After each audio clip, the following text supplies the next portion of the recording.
Bonjour à toutes et à tous, j'espère que vous allez bien derrière votre petit écran, que le déconfinement continue, se poursuit bien pour vous. En tout cas, chez nous, ça se poursuit merveilleusement bien puisque aujourd'hui, nous sommes à Saint-Pierreville où nous allons aller à la rencontre d'artisans, de ceux qui font l'Ardèche comme on les aime, c'est Ardelaine. Alors la fabrication de la laine 100% ardéchoise, fabrication de sommiers, de matelas, de couettes. Allez, on va aller découvrir tout cela. Vous allez me suivre tout de suite. C'est un reportage signé Guillaume Sartre, Marie Hausson et toute l'équipe de TV07. On se rejoint tout de suite.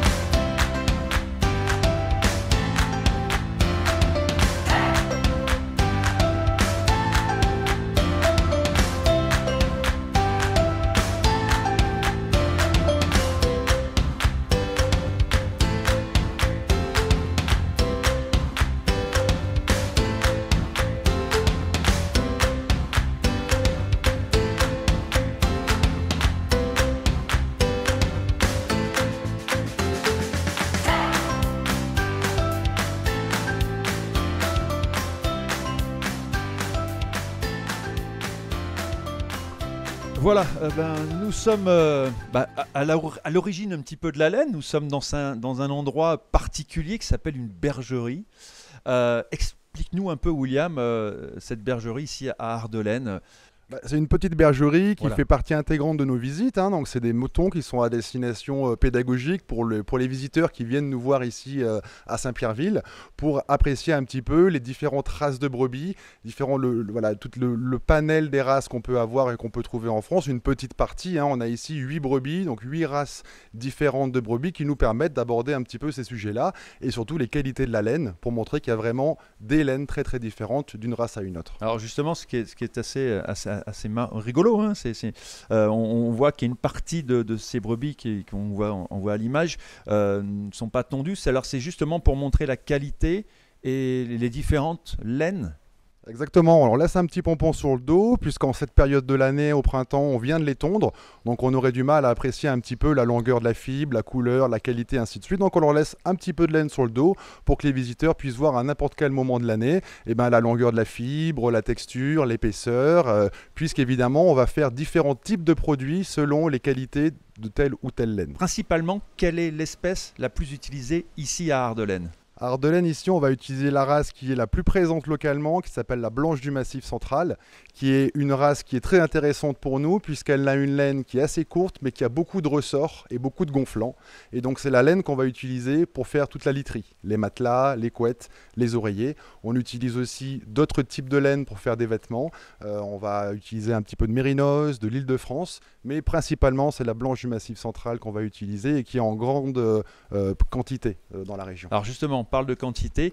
Combien de brebis sont tondues annuellement ici sur le secteur ardéchois, on va dire et est-ce que vous avez besoin d'aller chercher dans d'autres régions, d'autres laines pour la production ? Comment ça se passe, Claire ? En Ardèche, on travaille avec 200 éleveurs, donc principalement en Ardèche et un petit peu en Lozère aussi. Donc on tond nous-mêmes 25 000 brebis par an, ce qui représente la moitié de notre production, puisqu'il nous faut la laine de 50 000 brebis chaque année, donc ça fait 60 tonnes de laine pour pourvoir toute la production en couettes, matelas, vêtements, etc. Donc 45 tonnes sont destinées à la literie, donc avec la race blanche du Massif central, et on a 15 tonnes pour les vêtements. Donc les vêtements, on utilise la race Mérinos, donc qui a cette laine très très fine. Donc là, on va plutôt travailler avec des éleveurs qui sont dans le sud Ardèche. Et on mélange aussi avec de la laine d'une race qui s'appelle l'Île-de-France, qu'on ne trouve pas en Ardèche. Donc on se déplace dans l'Allier pour aller tondre des brebis Île-de-France pour fabriquer nos vêtements. Très bien. Donc c'est un vrai métier d'être tondeur de brebis. des gens sont formés à cela ou à la limite n'importe quel éleveur sait le faire ou non, ou c'est plutôt un geste précis, technique? Pas du tout, c'est extrêmement précis, hein. Il y a plus d'une quarantaine de passes, donc de gestes à connaître par cœur. Il faut faire ces gestes dans le bon sens. Et il y a une association qui forme les tondeurs de moutons en France qui s'appelle l'ATM, l'Association des tondeurs de moutons. Donc on se forme auprès de cette association et après c'est de la pratique pendant des mois et des années pour devenir un excellent tondeur de moutons, c'est-à-dire quelqu'un qui va tondre vite sans blesser l'animal.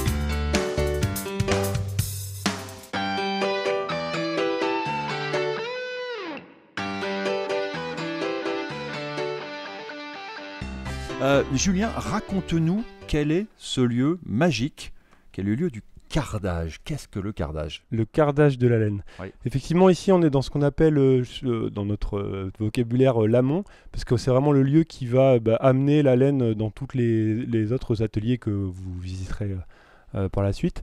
Donc, et c'est vraiment ici qu'on va travailler la laine pour, en gros, différentes utilisations. Donc le cardage de la laine, c'est une étape qui vise à donner de l'air à la laine, à l'aérer, à lui donner du gonflant. Et puis on va aussi en profiter pour la nettoyer par soufflerie, même si elle avait déjà été lavée avant avec eau et savon. C'est ça, voilà. On cherche à récupérer toutes les petites brindilles, donc les petites pailles qui... elle arrive comme cela ici? Alors non, ça c'est déjà de la laine qui a été travaillée. Voilà. Elle est donc aérée. Ouais, c'est ça. C'est ça, voilà. Ouais. Et après, elle va être donc travaillée, tissée. Alors elle va être effectivement selon ce qu'on va en faire. La machine qui se trouve derrière nous, c'est ce qu'on appelle la nappeuse, effectivement pour napper la laine, c'est-à-dire vraiment là la carder très très finement comme une brosse à cheveux, un peigne même, pour vraiment essayer de paralléliser au maximum toutes les fibres de laine.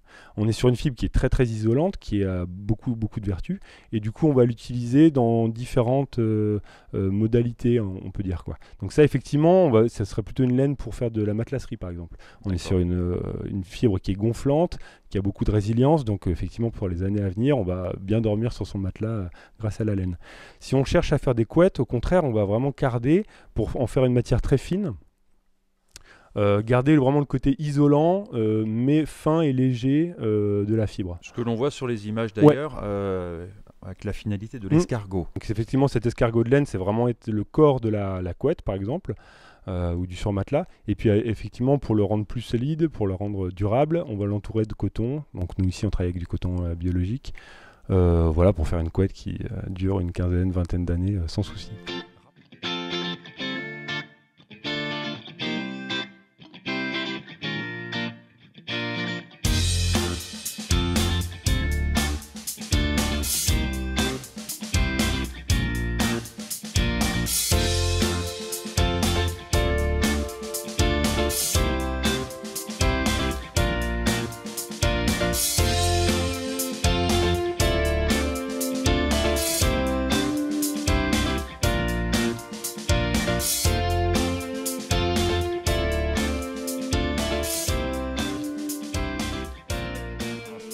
On a quitté évidemment toute cette unité de cardage et nous arrivons justement à la fabrication des matelas. Alors Marie, explique-nous un petit peu comment se fabrique un matelas. Alors évidemment, il y a la laine à l'intérieur, mais c'est quoi? Alors c'est du coton. Explique-nous tout un petit peu ce que toi, quel est ton rôle et comment tu fabriques ce matelas? Eh bien, donc ici à l'atelier, on fait vraiment le matelas de A à Z. Il y a la laine qui nous arrive dans un caisson directement à l'atelier.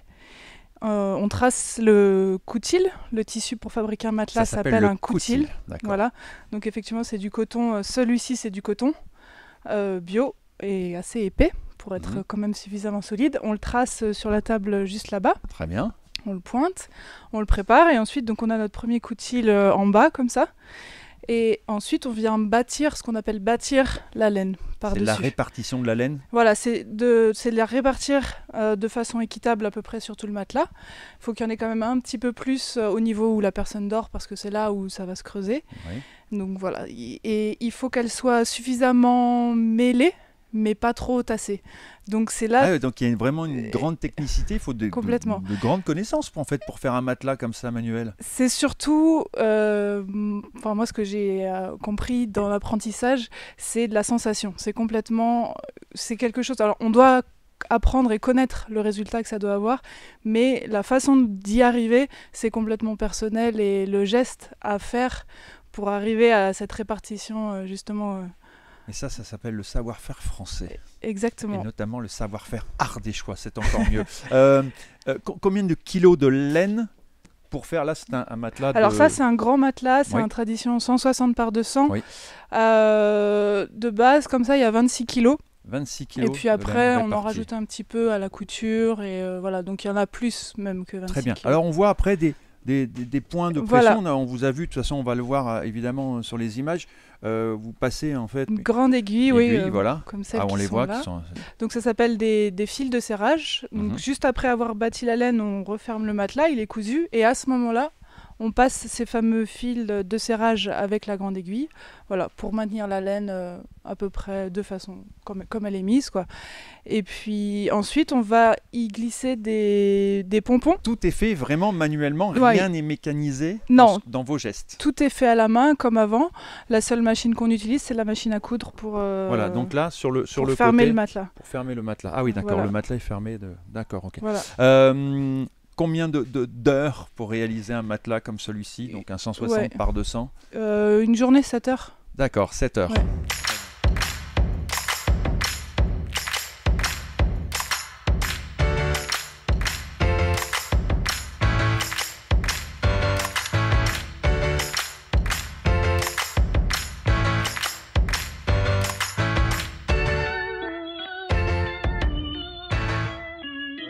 Explique-nous un petit peu les gestes techniques, la fabrication d'une couette.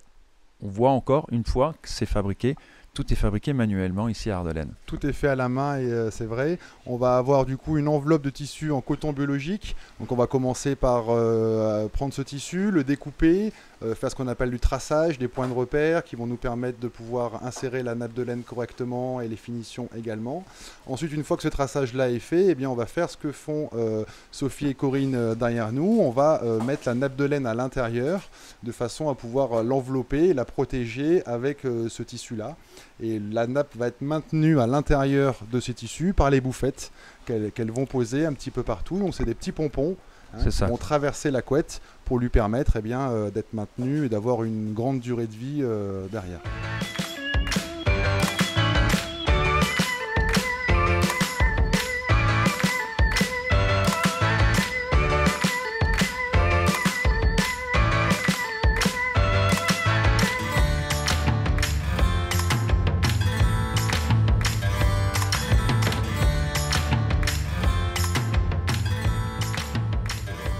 Ardelaine, pourquoi Ardelaine? C'est l'art de la laine, c'est ça un peu l'idée? Non, c'est la contraction de Ardèche et laine. Ah, c'était une façon de vraiment mettre l'accent sur un projet de territoire.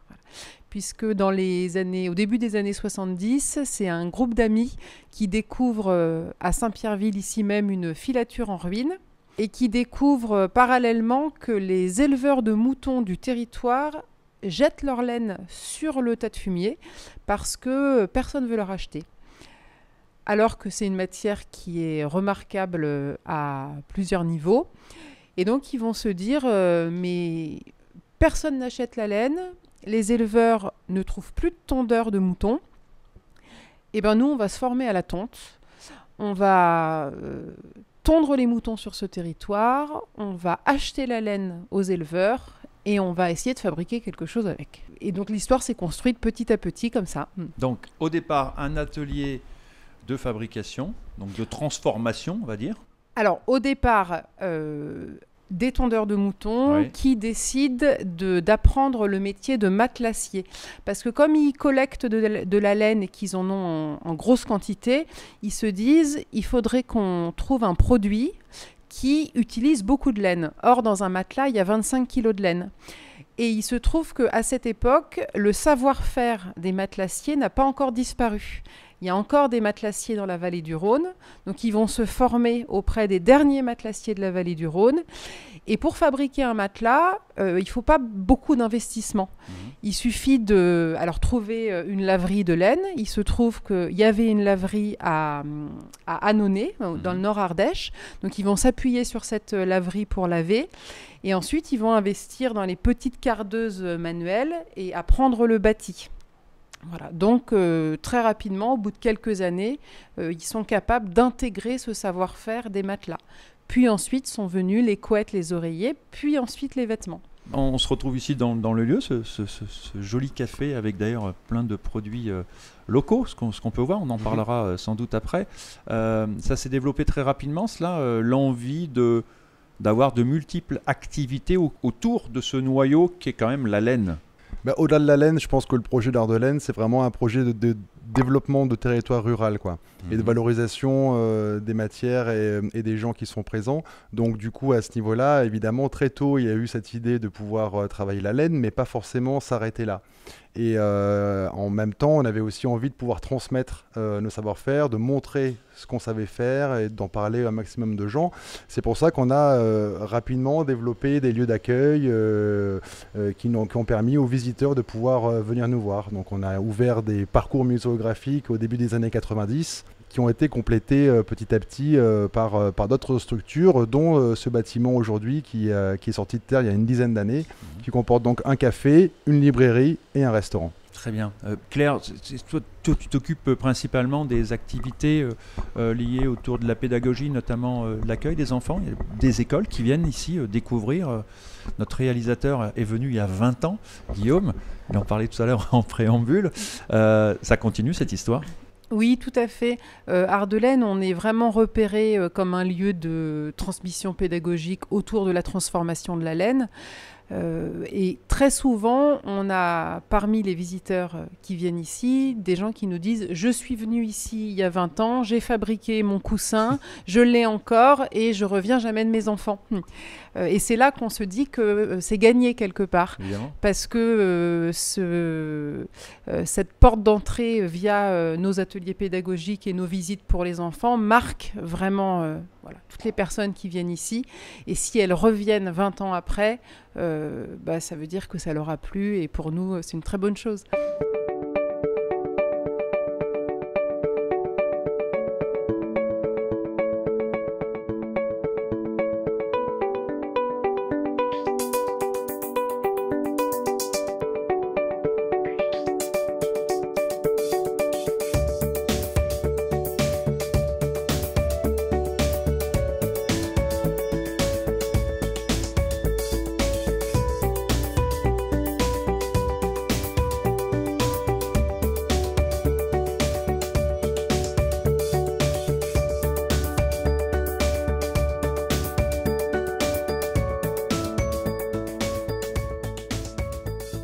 Voilà, on vient de terminer donc cette longue balade, cette jolie matinée passée ici à Ardelaine. Nous sommes dans le stade un peu final, le lieu final de la balade, c'est-à-dire la boutique, où on retrouve évidemment tous les produits qu'on a pu voir durant cette visite en fabrication. On les revoit en produits finis, mais pas que, puisque vous avez toute une gamme pour les enfants, toute une gamme évidemment de vêtements qu'on a juste derrière nous.